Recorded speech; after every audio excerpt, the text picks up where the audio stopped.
Hello everyone, আশা করি প্রত্যেকে ভালো রয়েছো। এসো কিছু শিখি চ্যানেলে তোমাদের প্রত্যেককে স্বাগত। আজকে আমাদের আলোচনার বিষয় হলো সপ্তম শ্রেণীর বাংলা বঙ্গভূমির প্রতি, যেটা লিখেছেন মাইকেল মধুসূদন দত্ত। তার যে হাতে কলমেগুলো রয়েছে পেজ নম্বর 13-তে, সেখান থেকে আজকে আমরা আলোচনা করব। তো সবার প্রথমে বলে রাখি, যারা আমার চ্যানেলে নতুন অবশ্যই তোমরা চ্যানেলটিকে সাবস্ক্রাইব করে রেখো পরবর্তী ভিডিওগুলো দেখার জন্য। অন্যান্য সাবজেক্টেরও প্রতিটা সাবজেক্টের কোশ্চেন অ্যান্সার আর কি সব করিয়ে দেওয়া হবে, তো অবশ্যই কিন্তু তোমরা চ্যানেলটাকে ফলো করো। তো চলো আলোচনাটা শুরু করা যাক। একের দাগে কি বলছে, ঠিক উত্তরটা খুঁজে নিয়ে লেখো। একের এক বলছে, বঙ্গভূমির প্রতি কবিতায় যে শীর্ষ উল্লেখটি আছে সেটি কবি বায়রন এর রচনা। তার রচিত একটি বিখ্যাত গ্রন্থ হলো ড্যাশ। তাহলে দেখো, আমরা শুরুতেই কবিতা দেখতে পাচ্ছি যে কবি বায়রনের লেখা মাই নেটিভ ল্যান্ড গুড নাইট থেকে মাইকেল মধুসূদন দত্ত এই কবিতা। ঠিক আছে, তো এখানে কবি বায়রনের লেখা অন্য আরেকটা গ্রন্থ আমাদেরকে লিখতে বলেছে। সেটা কি হবে? সেটা হবে ডন জুয়ান। নেক্সট, একের দুই দাগ বলছে, লাল বর্ণের পদ্ম কোকো নদ, সেরকম নীল রঙের পদ্মকে ড্যাশ ও সাদা রঙের পদ্মকে ড্যাশ বলা হয়। তাহলে আমরা কি লিখবো? সেরকম নীল রঙের পদ্মকে বলা হয় ইন্দিবর,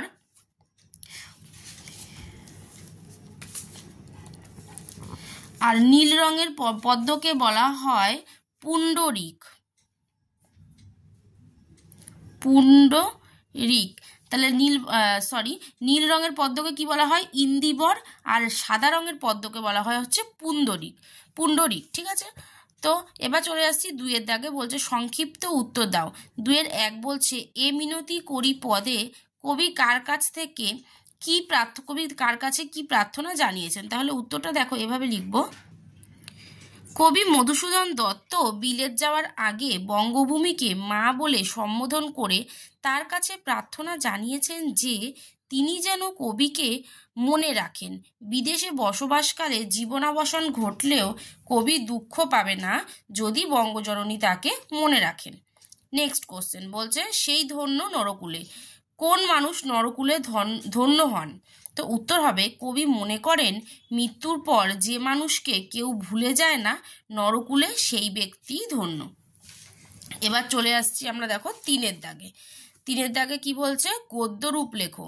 পরমাদ যাচিব কহ যথা জন্মিলে দেহ হেন সাধিতে, এগুলোর আমাদেরকে কি করতে হবে? গদ্যরূপ লিখতে হবে। এগুলো কবিতা থেকে তুলে দিয়েছে। তো দেখো, পরমাদ কি হবে? পরমাদের গদ্যরূপ হবে প্রমাদ। যাচিব হবে হচ্ছে চাইব। কহ হবে বলো, যথা যেমন। জন্মিলে মানে হচ্ছে জন্মগ্রহণ করলে।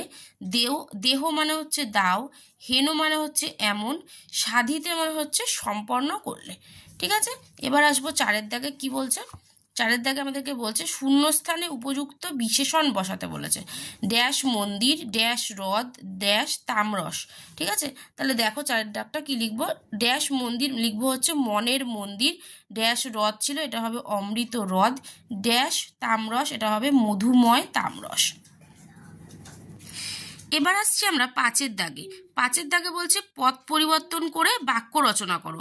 আচ্ছা, কি কি দিয়েছে? মধু, প্রকাশ, দেহ, অমর, দোষ, বসন্ত, দৈব, এগুলোকে কি করতে হবে? পদ পরিবর্তন করতে হবে, তারপর সেগুলো দিয়ে বাক্য রচনা করতে হবে।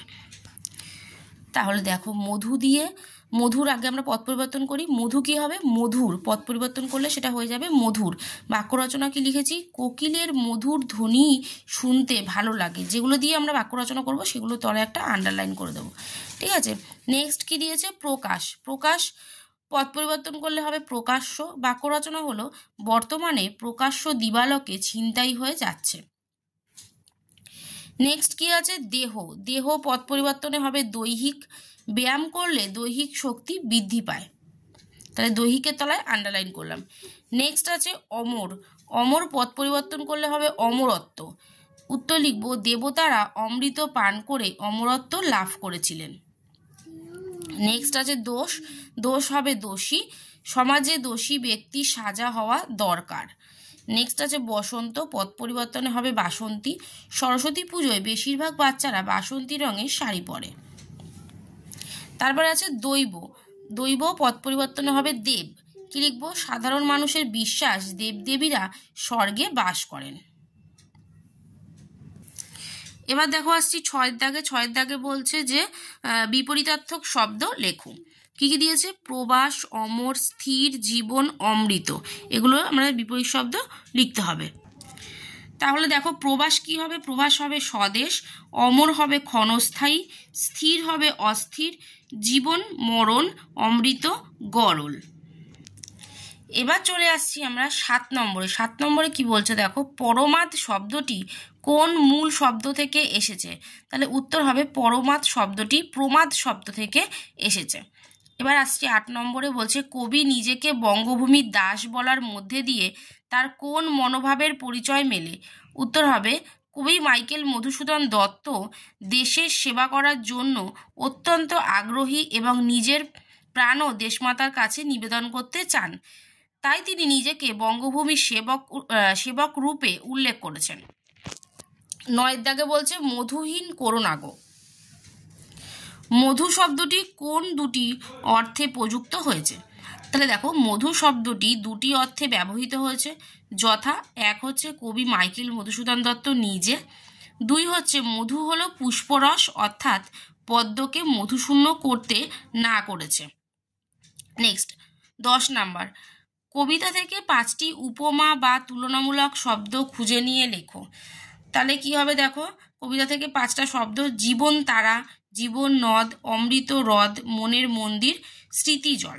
ঠিক আছে, এবার আসছি 11 নাম্বার। 11 নাম্বারে কি বলছে, মন্দির শব্দটির আদি ও প্রচলিত অর্থ দুটি লেখো। তাহলে আদি অর্থ, মন্দির শব্দটার আদি অর্থ কি দেখো, দেহ, আর হচ্ছে প্রচলিত অর্থ হচ্ছে দেবালয়। এবার আসছি 12 নম্বরে, বলছে কবিতাটিতে কোন কোন ঋতুর উল্লেখ আছে? উত্তর হবে কবিতাটিতে বসন্ত ও শরৎ ঋতুর উল্লেখ আছে। 13 নাম্বার, মানস শব্দটি কবিতায় কোন কোন অর্থে ব্যবহৃত হয়েছে? উত্তর হবে 2টি অর্থে ব্যবহৃত হয়েছে, যথা এক হচ্ছে সংকল্প অর্থে, 2 হচ্ছে মন অর্থে। এবার আমরা আসছি দেখো 14 নম্বরে, কি বলছে, কবির দৃষ্টিতে নশ্বর মানুষ কিভাবে অমরতা লাভ করতে পারে তা লেখো। তাহলে উত্তর দেখো কি হবে, কবির দৃষ্টিতে সেই মানুষই অমরতা লাভ করতে পারে যাকে সাধারণ মানুষ চিরকাল মনে রাখে। জন্মগ্রহণ করলে মৃত্যু অনিবার্য, কোনো মানুষ কখনোই দেবতাদের মতো অমরতা লাভ করতে পারে না, কিন্তু ভালো কাজের মধ্যে দিয়ে সে অন্য মানুষদের স্মৃতিতে চিরস্থায়ী আসন লাভ করতে পারে। কবি তাদেরই ধন্য বলে মনে করেছেন। তাহলে এই ভিডিওতে কিন্তু আমরা বঙ্গভূমির প্রতি কবিতার প্রত্যেকটা কোশ্চেন অ্যান্সার 14 নম্বর অবধি কিন্তু আমরা পুরো আলোচনা করে ফেললাম। তোমরা কিন্তু অবশ্যই প্রত্যেকে ভিডিওটা পুরোপুরি দেখবে, ভালো লাগলে অবশ্যই লাইক করো, বন্ধুদের সাথে শেয়ার করো, কোনো ভিডিও জানার ইচ্ছা থাকলে অবশ্যই কিন্তু কমেন্টস করে জানিও। ঠিক আছে, চ্যানেলটাকে কিন্তু কেউ সাবস্ক্রাইব করতে ভুলবে না। তো আজকের মতো এ পর্যন্তই, দেখা হবে নেক্সট ভিডিওতে।